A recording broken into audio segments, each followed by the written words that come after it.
there were two fish swimming along in a river one day, and they come across another fish swimming in the opposite direction.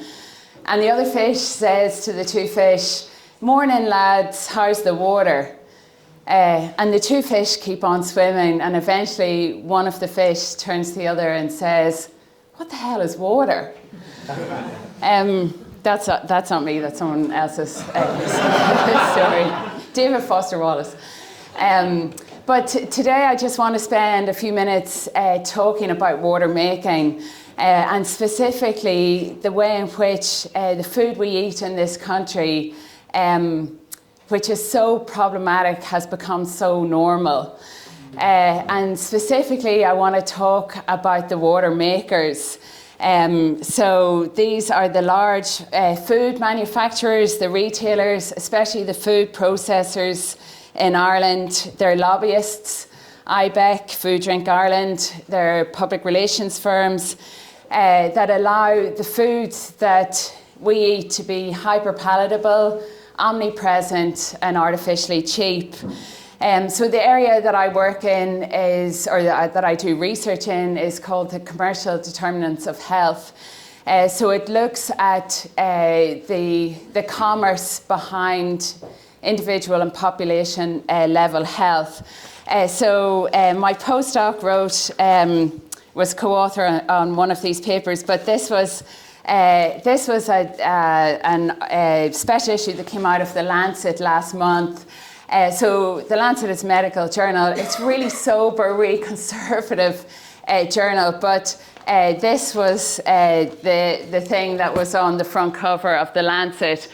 And it says, "The shift towards market fundamentalism and increasingly powerful transnational corporations has created a pathological system in which commercial actors are increasingly enabled to cause harm and externalize the costs of doing so."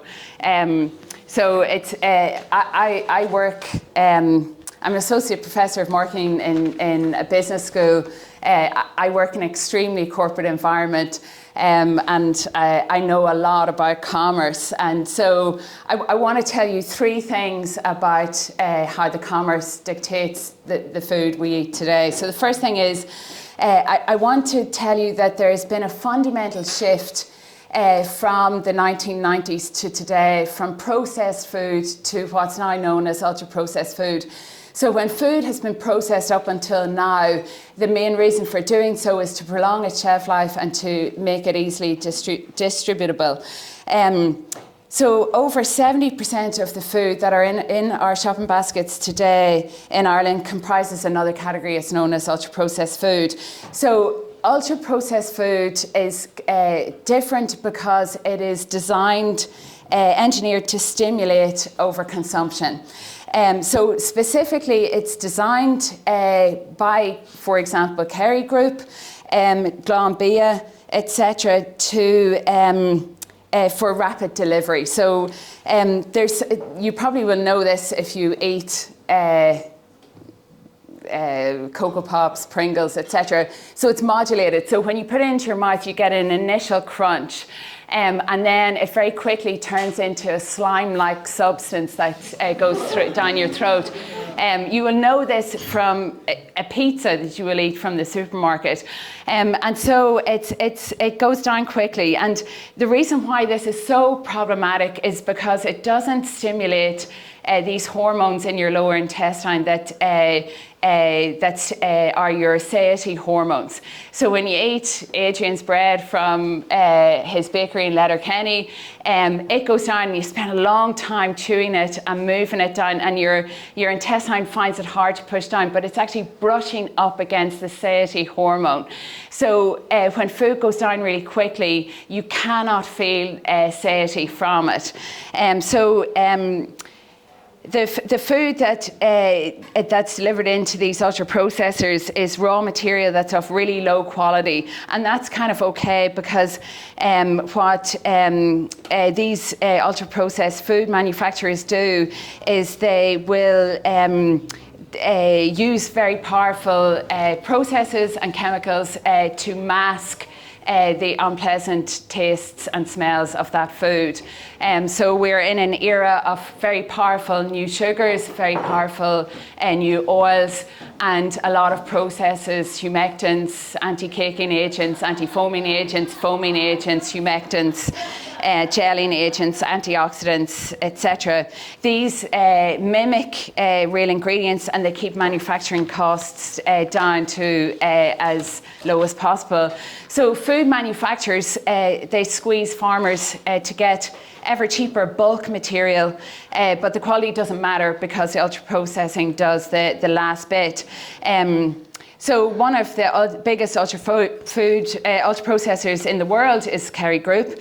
Their website boasts modulation technologies to make the mouth feel of non-butter to feel like butter.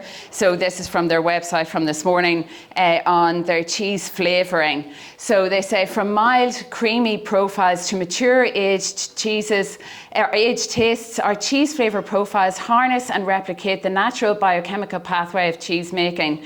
The deep and surprising emotions that can be triggered by our 58 different cheese flavours. Kerry Group's profit in 2022 was 8.8 billion. And ultra-processed food has now, there's been a huge slew of papers, epidemiological papers since 2018 that links it directly to massive health problems like obesity and type 2 diabetes.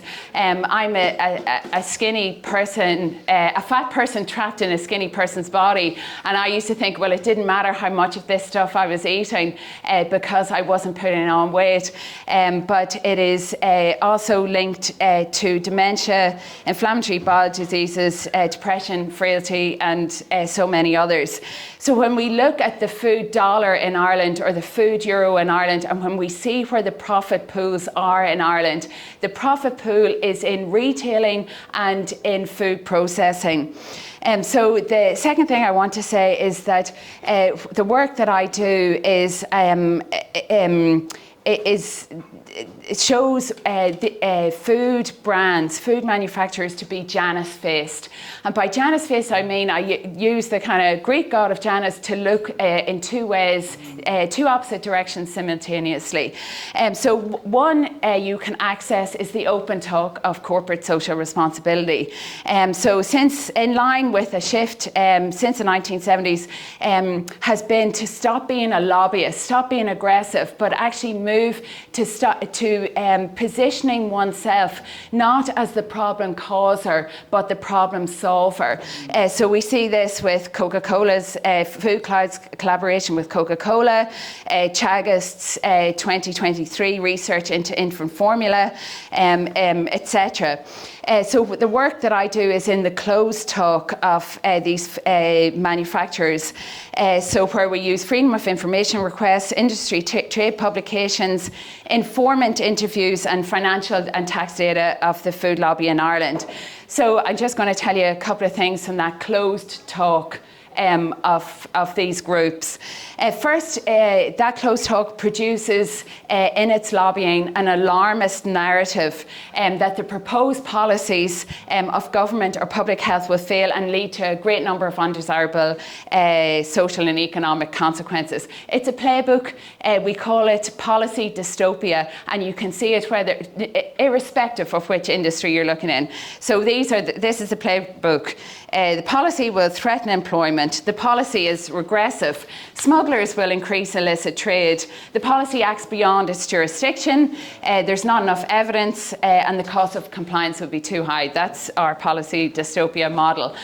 So I'll give you one example. This is kind of submissions, lobbying submissions to government to lobby against the sugar tax in Ireland in 2018. So just one quote, this is PepsiCo, and they say we shouldn't have a sugar tax in Ireland because, we recommend the exemption of sports drinks because actually they're designed for elite performance and not for general refreshment, and they're formulated specifically to meet the performance requirements of sports persons.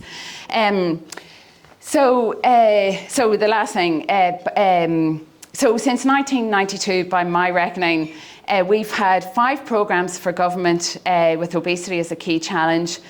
4 obesity task forces, 4 national frameworks, 2 10-year action plans, national action plans, 13 reports on recommendations and progress, 4 national nutrition surveys, 5 sets of guidelines and 4 healthy eating strategies in this country. And in that same period of time, we have seen every single incidence of human health deteriorate against all of the things that I've talked about. And why is this? It is because the tacit assumptions means that we are always starting at the wrong point. We are choosing the wrong starting point again and again. Where are the wrong starting points? First, we are not selling food anymore. We are selling a substance. Second, and I've seen this from meeting minutes through Freedom of Information requests that the Department of Health is so lobbied all the time by lobbyists, particularly in IBEC, to aggressively fight regulation and promote self-regulation and a really problematic term, which is multi-stakeholder partnership. Third, the evidence shows that what those food manufacturers are doing is completely disconsonant with what they are saying to the public and to their other stakeholders like farmers. So I'm doing a project at the moment on supermarket-led bakeries. So looking at the Cuisine de France's, the Dunn's bakery section, etc. And I'm looking at the industry trade magazines in Britain, in the US and in Ireland. And so this is how the bakery industry in supermarkets talk to each other about how we are going to have year-on-year growth. So the first thing that you really notice when you start getting immersed in this world is that it is not about serving a customer. The only way you could describe it is the language is of the genre of warfare. So the enemy is the competition and the customer is a ground to be won. So year-on-year growth is the key metric which sets growth not just as welcome or desirable, but absolutely necessary. So in a state of warfare, the position of the industry is one of perma-crisis. And the appearance of the constant threat, this constant threat is the justification for growth. Not for striving for greater dominance or profit, but as a necessary insurance policy against the looming collapse of this industry. So I'll give you a couple of quotes from these guys, and then I'll finish with a few thoughts on what we're going to do. So the competition really exploded recently, and it's important that the in-store bakery has a point of differentiation and knows that they're going to go out and capture that consumer. Out of stocks are planned in order to support the treasure hunt atmosphere. There's no express lane so as to discourage shoppers from dropping in for just a few items. We're putting a lot of energy into the sweets because that's where the impulse buys come in. Timing is important too. People watching their diet can pass up a bin of rolls or a loaf of bread, but near the weekend, our table full of mile-high lemon meringue pies really gets them. I'm going to say a fourth thing and then I'll finish up. So the wrong starting point is at the level of the consumer. This is what we call responsibilization, making it something moral to make these choices about whether we are going to buy a certain food or not. The food lobby uses this logic of the unit of analysis of our individual selves more than any other logic. It uses the logic of choice whenever it talks to government. It works to convince government that food literacy is the starting point and physical exercise is the answer to our problems, whereas we know that things like obesity are neurological disorders. So as a colleague of mine in London describes it, obesity is genetic, but the human body is the gun and the environment that we're in is the trigger. So the WHO described the commercial determinants of health as the moment where we turn off the tap instead of keeping on mopping up the spills. And so what do we need to do? We need a huge amount of regulation and more than kind of labelling. So it's going to be a new era of regulation. When you hear the term partnership or multi-stakeholder partnership, know that we are another 10 years away with all of these programs for government all over again, because nothing has changed, and the indices are the evidence of that. And regulation does one thing. It clears the ground and allows a level playing field to give other food cultures and food revolutions a fighting chance in this country. So and kind of more at a fundamental thing, and philosophically what I believe about this is this. I'm a hedonist. So hedonism is knowing that the good life is about pleasure. So too often when we talk about food in this country, there is a dichotomy between pleasure on the one hand and purity on the other. And the problem with that is that if we use kind of really kind of purity-driven terms to try and convince people, whether that is, oh, you should buy organic, or this will create community, or, you know, this is really good for your gut microbiome. You're not talking to the population. You're talking to a really small group. And so, but the population is stimulated by pleasure. So there's a philosophical revolution at the moment called alternative hedonism. And it says with every kind of thing that we do, we need to fundamentally look at where the pleasure principle is, and then find the environmentally less intensive way of delivering on that pleasure principle. So that's, I guess, the kind of thought that I would end with, that it cannot be sackcloth and ashes. It has to start with pleasure. Otherwise, we will keep on going back to this place where we are creating kind of hidden rebound effects. We are moralizing other people, and we will never ever get off the tracks with a food revolution. So that's it, and thanks very much.